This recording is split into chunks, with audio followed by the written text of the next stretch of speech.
মনোভাৱনা আমাৰ প্ৰতি বছৰ প্ৰত্যেকজন সাধাৰণ নাগৰিকৰ যিটো মনৰ ইচ্ছা সেইটোৱে আমাৰ ইচ্ছা আৰু আমি সদায় এইটো কথা আমাৰ মনত থাকে যে আমি আমাৰ জাতিটোৰ আমাৰ মানুহখিনিৰ সুবিধা আৰু সুৰক্ষাৰ কাৰণে আমি এখন চৰকাৰ নিৰ্বাচন কৰোঁ। এই চৰকাৰখনে যাতে আমাৰ দুখ আমাৰ ব্যথা কথা বুজি পায়, বুজাব পাৰে, দেখুৱাব পাৰে, তাৰ সমাধান কৰিব পাৰে, সেইটোৱে আমাৰ ইচ্ছা।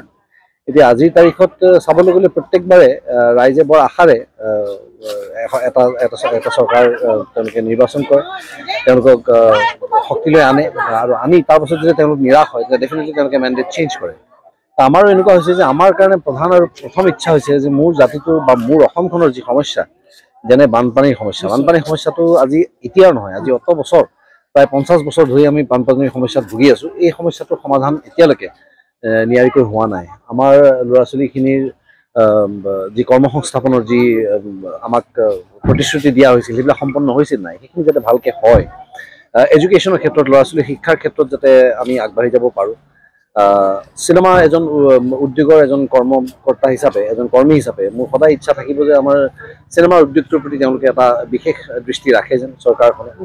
গতিকে এইবোৰ সমস্যা লৈ আমি আচলতে জৰ্জৰিত হৈ থাকোঁ আমাৰ মানুহখিনিয়ে।